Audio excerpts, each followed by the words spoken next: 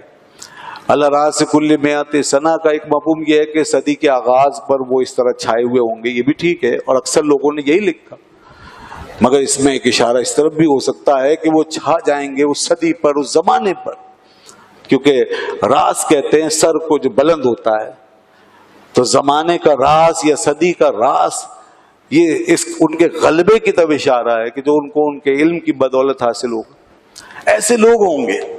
وہ زمانے کے تابع نہیں ہوں گے، زمانہ ان کے تابع ہوگا، ان کا علم بڑا وسیع ہوگا، ان کے اثرات بہت دور تک پہنچیں گے، لہذا وہ چھائے ہوئے ہوں گے اپنے اثرات کے ساتھ۔ ایسے لوگ آتے رہیں گے، یا بسو فرمایا اللہ بھیجتا رہے گا، من یجدد لہ دینہ، اور وہ یہ کریں گے کہ دین کو نیا کر دیں گے، امت کے لیے دین کا رینیول کریں گے، اس کو رینیو کر دیں گے، اس میں ریفارمیشن کر دیں گے، جو لوگوں نے بگاڑ پیدا کر دیا ہوگا اس کو ٹھیک کریں گے، اور جو اس پر گرد چھا گئی ہوگی اس کو صاف کر کے تمہارے سامنے بالکل ایز اٹ از، جیسا کہ دین ہے ویسا تمہارے سامنے رکھ دیں گے، اپنی باتوں سے، اپنی تحریروں سے، اپنی ایکٹیویٹیز سے یہ وہ کر دیں گے۔ یہ سب حدیثیں بتا رہی ہیں کہ دین میں یہ خدمات کے سلسلے جاری رہیں گے۔ اسی طرح آپ نے ارشاد فرمایا کہ یحمل ھذا العلم من کل خلف عدولہ،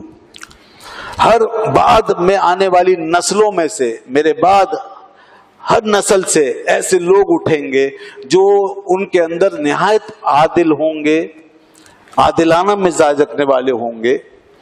بالکل صحیح الفطرت اور صحیح العقل اور معتدل مزاج کے لوگ، جو تمام فضائل کو، کمالات کو اکٹھا کر لیں گے۔ ایسے ہی لوگ ہوتے ہیں معتدل، جن کے ہاتھ سے کوئی چیز ضائع نہیں ہوتی۔ تو ایسے عدول فرمایا کہ وہ لوگ جب ہوں گے تو کیا کریں گے، وہ ینفون عنہ تعویل الجاہلین و تحریف الغالین وانتحال المبتلین، اس دین میں سے جو شامل کر دی جائیں گی باتیں، جیسے جاہلوں کی باتیں جو تعویلیں اس میں آ جائیں گی،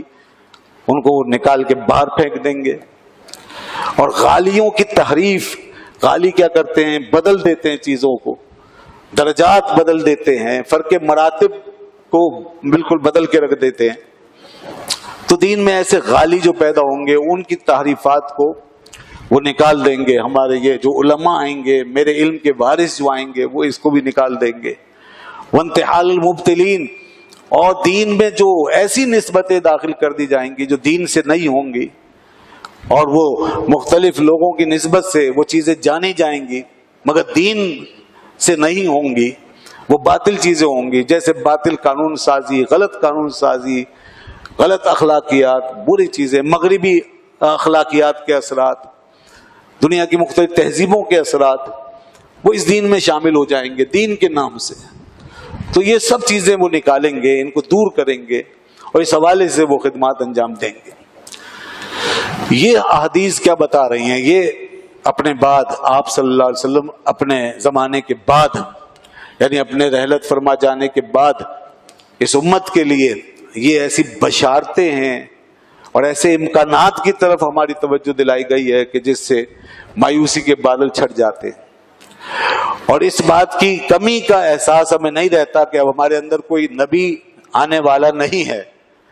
تو کوئی یہ نہ سوچے کہ اب جب نبی نہیں آئے گا تو اتنا لمبا عرصہ ہم بغیر پیغمبر کے کیسے گزاریں گے، اور دین کا کیا ہوگا؟ پہلے تو دین 50 سال میں 100 سال میں تبدیل ہو جاتا تھا، اور انسان کی نیچر بھی اسی طرح ہے کہ ہر 100 سال کے بعد زمانہ بدل جاتا ہے، روایتیں بدل جاتی ہیں۔ تو ایسی ہماگیر تبدیلیوں کے بیچ میں ایک چیز، ایک روایت کیسے پرسسٹ کرے گی، کیسے کنٹینیو کرے گی؟ تو یہ جو خوف ہے، یہ جو وحشت تھی، اس کو دور کر دیا اللہ کے نبی صلی اللہ علیہ وسلم نے یہ بشارتیں دے کر کے دیکھو تمہارے درمیان خلا نہیں رہے گا، کوئی نیا نبی نہ صحیح مگر نبی کے وارث ضرور ہوں گے،